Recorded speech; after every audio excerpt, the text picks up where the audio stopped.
नमस्कार दोस्तों, मैं देवानंद यूपीपीसीएस कर्तव्य पथ के चैनल पर आप लोगों का स्वागत करता हूं। देखिए, आज की वीडियो में हम ये बात करेंगे कि अधिकतर स्टूडेंट्स मेंस में क्यों फेल हो जाते हैं। तो कुछ पॉइंट्स मैंने आइडेंटिफाई किए हैं। ये ऐसी गलतियां हैं जो स्टूडेंट्स बार बार करते रहते हैं और उनको रेक्टिफाई नहीं करते। इसी वजह से वो मेंस की साइकिल के ट्रैप में हमेशा फंसे रहते हैं। तो इसी कंटेक्स्ट में एल्विन टॉफलर का एक कोट है, वो बिल्कुल यहाँ फिट बैठता है। तो आप लोग सबसे पहले उस कोट को समझ लीजिए और उस कोट के अकॉर्डिंग अपने आप को माउल्ड भी करिए। तो कोट क्या कहता है? The illiterate of 21st century will not be those who can not read and write but those who can not learn, unlearn and relearn. इसका मतलब यह है 21st सेंचुरी के अशिक्षित लोग वो नहीं है जो पढ़ना लिखना नहीं जानते, रेदर देन अशिक्षित वो हैं जो ये नहीं जानते कि जो लर्न, अनलर्न और रीलर्न की स्किल नहीं जानते। देखिए, जब हम सिविल सर्विसेज की तैयारी करते हैं तो बहुत सारी चीज़ों को हम लर्न करते हैं, लेकिन कुछ ऐसी चीज़ें भी लर्न कर लेते हैं जिनकी हमें आवश्यकता नहीं होती। तो उन्हीं चीज़ों को हमें अनलर्न करना है और कुछ चीज़ों को रीलर्न करना है। रीलर्न का मतलब जो पुरानी विजडम है उन चीज़ों को हमें रीलर्न करना है और इसका कंबाइंड पंच हमें अपने मेंस के एग्जाम में अप्लाई करना है, जिससे कि हमारा एग्जाम क्लियर हो जाए। तो आज सबसे पहले हम उन 5 पॉइंट्स पे बात करेंगे जिसकी वजह से कई सारे स्टूडेंट्स बार बार फेल हो जाते हैं। बाकी यहाँ पे टेलीग्राम ग्रुप लिखा हुआ है यूपीपीसीएस एवरग्रीन, वो आप ज्वाइन कर लेना। यहाँ पे मैं बहुत सारी मेंस से रिलेटेड चीज़ें शेयर करता रहता हूँ, ठीक है। इसको कमेंट बॉक्स में पिन कर दूंगा। तो चलिए स्टार्ट करते हैं। ऐसे 5 पॉइंट्स जिसकी वजह से मेंस में स्टूडेंट बार बार फेल हो जाते हैं। तो देखिए, पहला पॉइंट है thinking machine versus reading machine. तो अधिकतर स्टूडेंट्स मेंस की तैयारी में रीडिंग मशीन बन गया है। रीडिंग मशीन का मतलब वो सिर्फ रीड करता रहता है, नए नए कंटेंट को कंज्यूम करता रहता है। किसी के अच्छे नोट्स मिल जाए उसको कंज्यूम कर लिया, किसी टॉपर के नोट्स मिल जाए या कोई फैक्ट शीट मिल जाए, मतलब कुल मिला के नए नए कंटेंट को कंज्यूम कर रहा है और उनको रीड करता जा रहा है रेदर देन थिंक कर रहा है। तो स्टूडेंट को रीडिंग मशीन नहीं बनना है, थिंकिंग मशीन बनना है। अब इसको एक एग्जाम्पल से समझ लेते हैं कि थिंकिंग मशीन क्या होती है और रीडिंग मशीन क्या होती है। तो देखिए, रिसेंटली सुप्रीम कोर्ट का एक वर्डिक्ट आया था, सुहास चकमा केस 2024।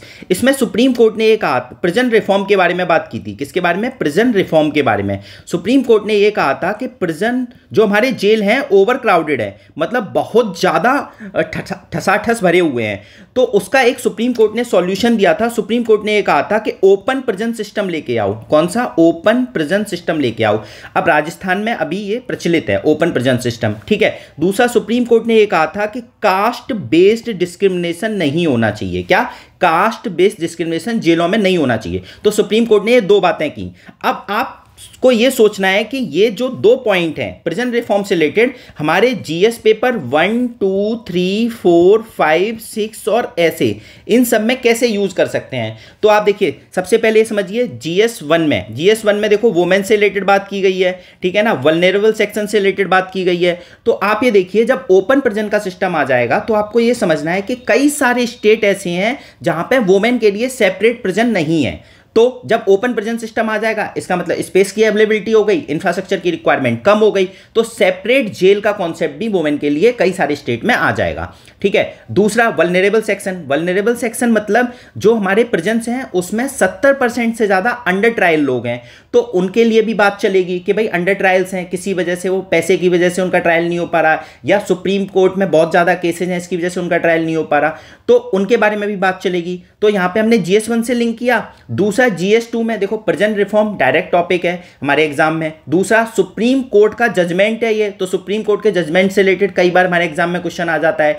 तीसरा ये है GS2 में कि एक केस है हुसैनारा खातून केस। इसमें सुप्रीम कोर्ट ने ये कहा था कि राइट टू स्पीडी ट्रायल होना चाहिए। ये राइट टू स्पीडी ट्रायल है, ये आर्टिकल 21 के अंदर में आता है। तो डायरेक्ट आर्टिकल 21 पे क्वेश्चन आएगा तो हम ये लिख देंगे कि प्रिजन रिफॉर्म से रिलेटेड। दूसरा, हुसैनारा खातून में ये कहा गया है कि राइट टू स्पीडी ट्रायल होना चाहिए, ठीक है, वो 21 का पार्ट है। तो 2 से लिंक हो गया। अब आ जाते हैं थर्ड, GS3 में देखो, जब ओपन प्रिजन का कॉन्सेप्ट आ जाएगा तो आप ये देखिए कि हमारे पास स्पेस तो अवेलेबल हो गया, तो जो प्रिजनर्स हैं उनसे हम इकोनॉमिक एक्टिविटी करा सकते हैं। इकोनॉमिक एक्टिविटी करा देंगे तो उससे क्या बेनिफिट होगा कि नए नए प्रोडक्ट निकल के आएंगे, ठीक है ना, और रेवेन्यू जनरेशन भी होगा। तो 3 पॉइंट हो गए। चौथा पॉइंट आप सोच के देखिए। चौथा पॉइंट जैसे देखो, सुप्रीम कोर्ट का ये जो जजमेंट है ये ह्यूमैनिटेरियन एंगल को शो करता है, एथिकल एंगल को शो करता है। दूसरा, GS4 में हमारी जस्टिस का कॉन्सेप्ट है, रिट्रीब्यूटिव जस्टिस और रिफॉर्मेटिव जस्टिस, तो ये रिफॉर्मेटिव जस्टिस को भी शो करता है। दूसरा, जो कई सारे प्रिजनर्स ऐसे हैं जो इकोनॉमिक एक्टिविटी में इंडल्ज हो जाएंगे, तो हो सकता है उनको जल्दी जेल से बरी कर दिया जाए, तो वो सोसाइटी में दोबारा री एंट्री कर जाएंगे। तो ओवरऑल एथिकल मोरल वैल्यू को भी शो कर रहा है ये जजमेंट, और रिफॉर्मेटिव जस्टिस की भी बात कर रहा है। तो GS 1 2 3 4 में लिंक हो गया। अच्छा, अब देखिए 5 और 6, तो आप ये देखिए 6 में लॉ एंड ऑर्डर की बात की गई है। तो लॉ एंड ऑर्डर में आप कैसे लिंक कर सकते हैं, जो प्रिजन रिफॉर्म है वो स्टेट सब्जेक्ट है, तो स्टेट के पास पावर है प्रिजन को रिफॉर्म करने की, लेकिन जो सेंट्रल गवर्नमेंट है वो मॉडल एक्ट बना सकता है, बट जो प्रिजन रिफॉर्म है वो किसके अंडर में आता है, स्टेट सब्जेक्ट में आता है, शेड्यूल 7 में, ठीक है। शेड्यूल 7 के अंदर जो 3 लिस्ट दी गई हैं, तो ऐसे आप यहां लिंक कर सकते हो। तो 1 2 3 4 5 6 और ऐसे इस तरीके से आपको सोचना है जिससे आप थिंकिंग मशीन बन पाओ। जैसे आपने एक छोटा सा जजमेंट पढ़ा और आपने हर जगह लिंक कर दिया, अब कहीं भी आएगा तो आप अपने आंसर में फिट कर पाओगे, ठीक है। एक और चीज ध्यान रखना, जो हमारी कॉपियां होती हैं 1 2 3 4 5 6 की, वो अलग अलग एग्जामिनर चेक करता है। तो आपके दिमाग में ये नहीं आना चाहिए कि GS 1 में सेम एग्जाम्पल लिख दिया, GS 2 में नहीं लिख सकता मैं, नहीं भाई, अलग अलग एग्जामिनर चेक करेगा तो आप लिख सकते हो, ठीक है। इसीलिए कोई भी टॉपिक, फैक्ट, डेटा कुछ भी पढ़ो तो उसको मल्टीपल जगह यूज करना सीखो। इसी को हम क्या बोलते हैं, थिंकिंग मशीन बोलते हैं, ठीक है ना। और हमें रीडिंग मशीन नहीं बनना है, जस्ट फैक्ट को रीड कर लिया, डेटा को रीड कर लिया, जजमेंट को रीड कर लिया, कमेटी को रीड कर लिया। अरे रीड करने के बाद सोचो कि मल्टीपल जगह कैसे यूज होगा, ठीक है। आगे चलते हैं।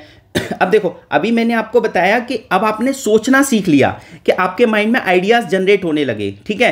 कई सारे लोग बहुत प्रैक्टिस करते हैं, ग्रुप डिस्कशन करते हैं, तो आइडियाज तो उनके अंदर बहुत आने लगते हैं, बट उन आइडियाज को वो पेपर पे रिप्रोड्यूस नहीं कर पाते। यही दूसरी प्रॉब्लम है। पहली क्या है, रीडिंग मशीन बन गए हैं। दूसरी प्रॉब्लम क्या है कि जो आइडियाज आते हैं वो उनके माइंड में तो आ जाते हैं कि कहां कहां यूज करेंगे, बट एक्चुअली में पेपर पर रिप्रोड्यूस नहीं हो पाते। उसके पीछे देखो क्या कारण है। देखो, एक तो उन्हें सिलेबस याद नहीं होता।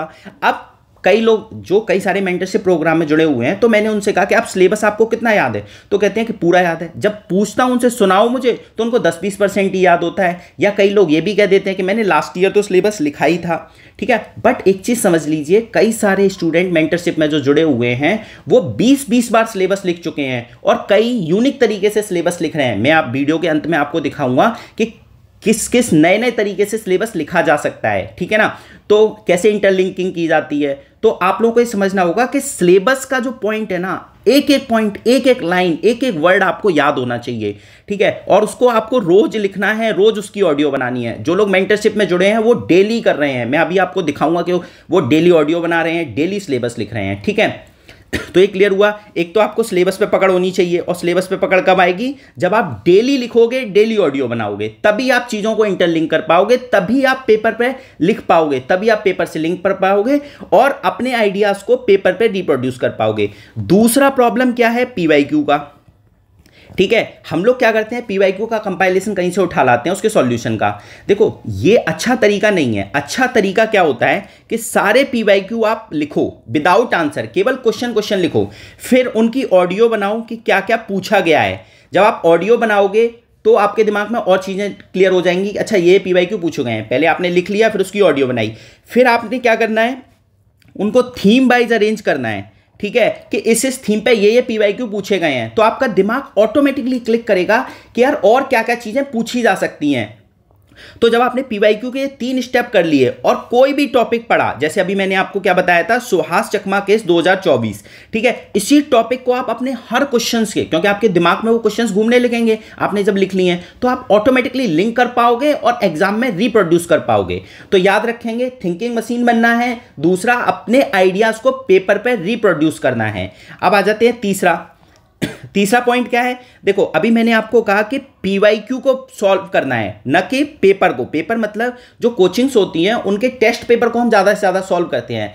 तो हमारी प्रायोरिटी क्या होनी चाहिए कि ज़्यादा से ज़्यादा PYQ को सॉल्व करें और सबसे पहले PYQ को लिखें। तो पेपर वर्सेस PYQ में आप क्या करोगे, कोचिंग के पेपर को अभी इग्नोर करोगे, सबसे पहले सारे PYQ लिखोगे, केवल क्वेश्चंस उनकी ऑडियो बनाओगे और उनको थीम वाइज अरेंज करोगे। तो उससे आपको पता लग जाएगा कि 60 से 70% PYQ तो रिपीट होते हैं, ठीक है ना। क्लियर हो गया।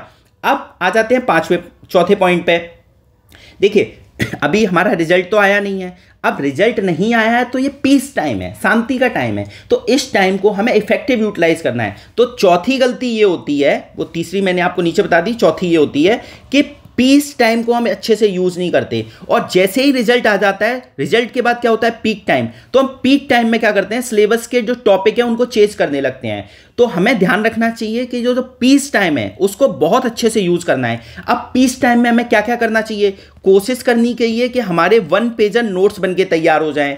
दूसरा, सुप्रीम कोर्ट के जजमेंट जो हैं, इंपॉर्टेंट जजमेंट हैं, अभी मैं आपको दिखाऊंगा मेंटरशिप में कैसे बच्चों ने जजमेंट लिखे हैं और उनकी ऑडियो बनाई है, ठीक है ना।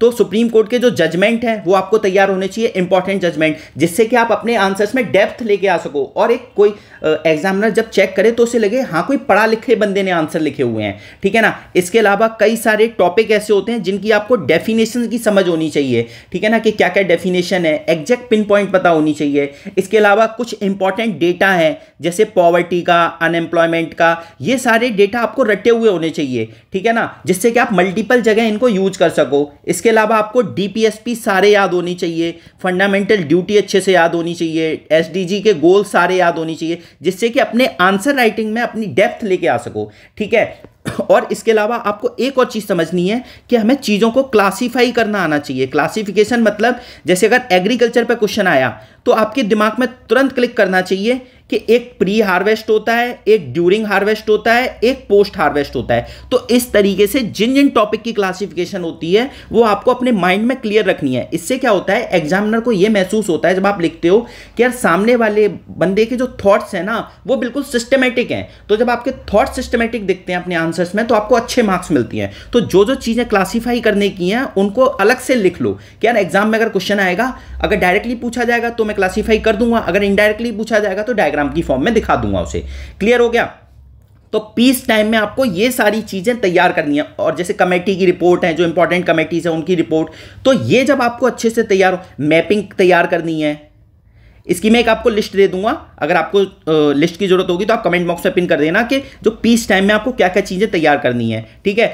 इंडिया का मैप, वर्ल्ड का मैप, यूपी का मैप, ठीक है, छोटे छोटे इंडिया के मैप बनाने आने चाहिए कि साउथ इंडिया के बारे में कुछ पूछा हुआ है, नॉर्थ ईस्ट के बारे में कुछ पूछा हुआ है। तो ओवरऑल आप ये समझिए कि पीस टाइम में आप ये सारी तैयारियां करके रखोगे, जिससे जब पीक टाइम आएगा, पीक टाइम मतलब जब रिजल्ट आ जाएगा उसके बाद आपको सिलेबस अपना पूरा कंप्लीट करना होगा, कई बहुत आंसर्स लिखने होंगे। तो अभी पीस टाइम में आप क्या करो, सारे पीवाईक्यू के क्वेश्चन लिख लो, उनकी ऑडियो बना लो, थीम वाइज अरेंज कर लो, सिलेबस डेली लिखो अभी, और ये सारी चीजें जो मैंने अभी आपको बताई हैं ये सारी चीजें कि आप तैयार करके रखो, ठीक है। फिर 4 गलतियां हो गई जो अधिकतर करते हैं, और क्या कैसे इसको सॉल्व करना है ये मैंने आपको सॉल्यूशन बता दिए।